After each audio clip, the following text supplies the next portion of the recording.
Concerning the cosmological argument for the existence of God,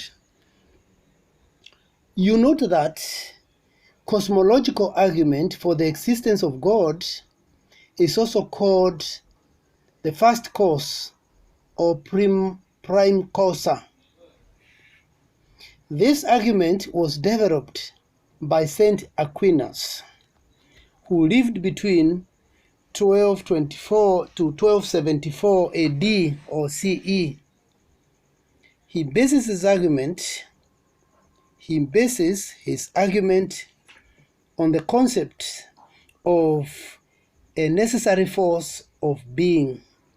He always starts from the existence of a universe to the existence of a being that not only brought it into existence, but also keeps it in that state. St. Thomas uses the Aristotelian thought on the cosmos meaning the universe. He coined the 5 ways or proofs for the existence of God.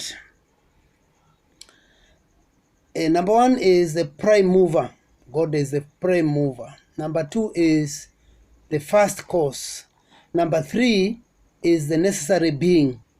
Number 4 is the superlative perfection. Number 5 is infinite intelligent. Now, going back one by one and assess St. Thomas' use of Aristotelian thought on the cosmos and the coinage of these 5 proofs for the existence of God, we note that the first one, the prime mover, here St. Thomas argued from the point of view of motion to a prime mover, whereby he sees God as a prime mover or the unmoved mover who moves things but remains unmoved. So God is a prime mover, the one who moves things but remains unmoved.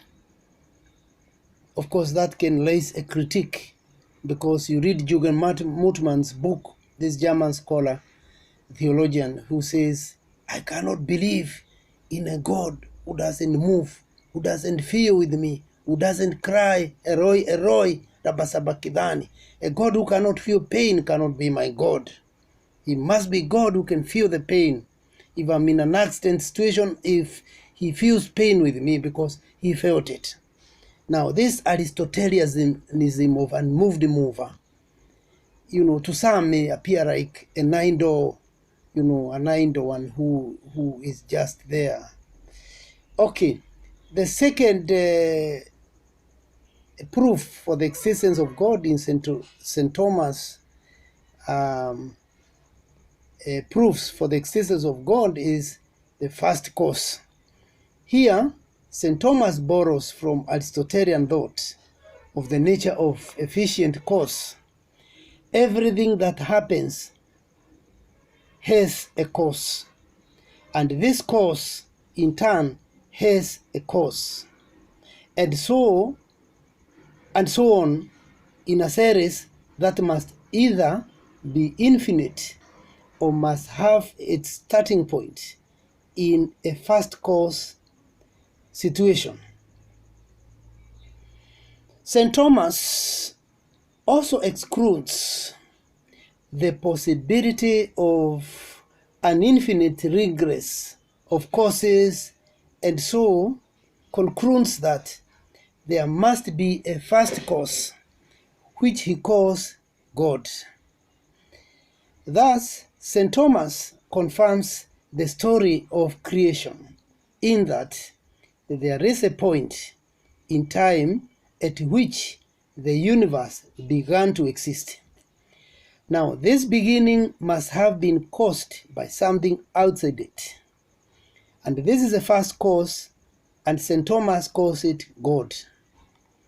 Now, going to the third proof of existence of God in St. Thomas of Aquin,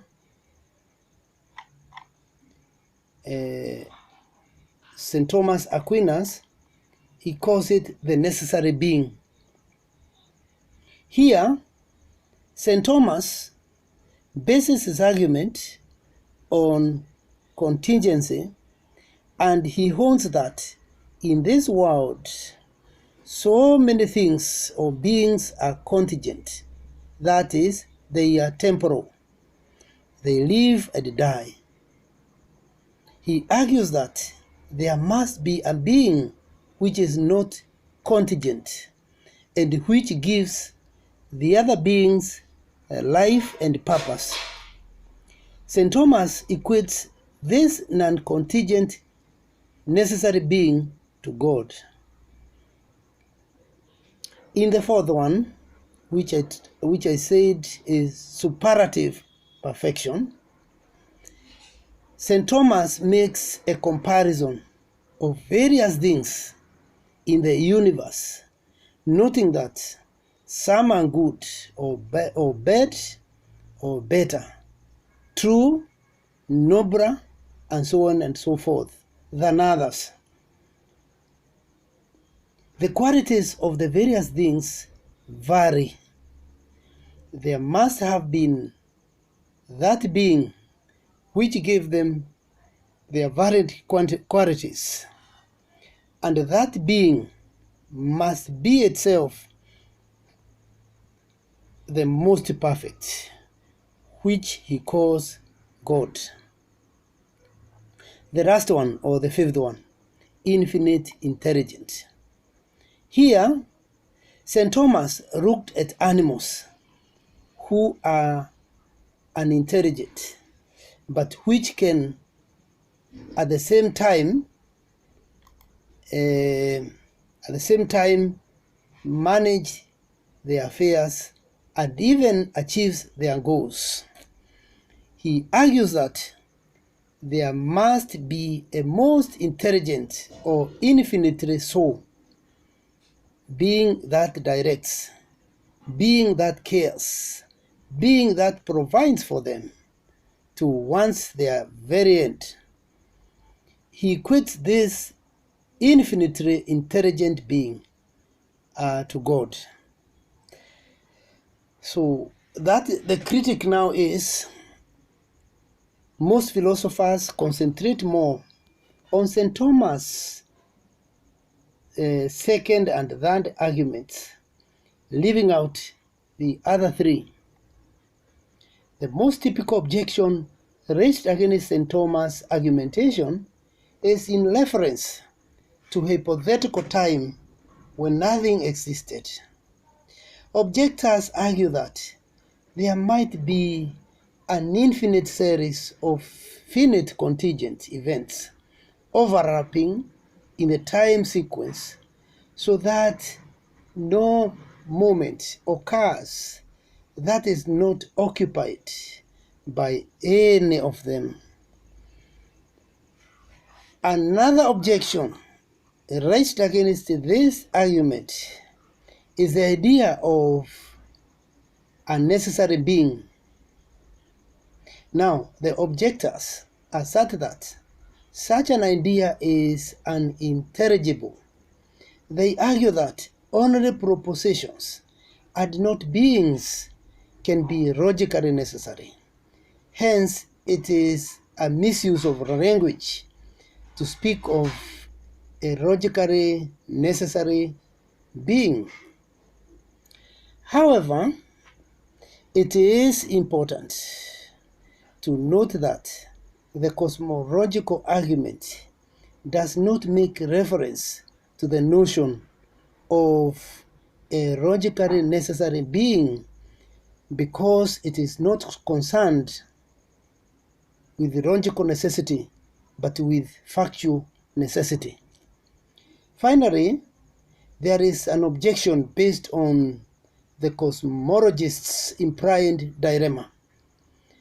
Whether there is a necessary being because the universe is ultimately unintelligible, The argument can thus only hold water.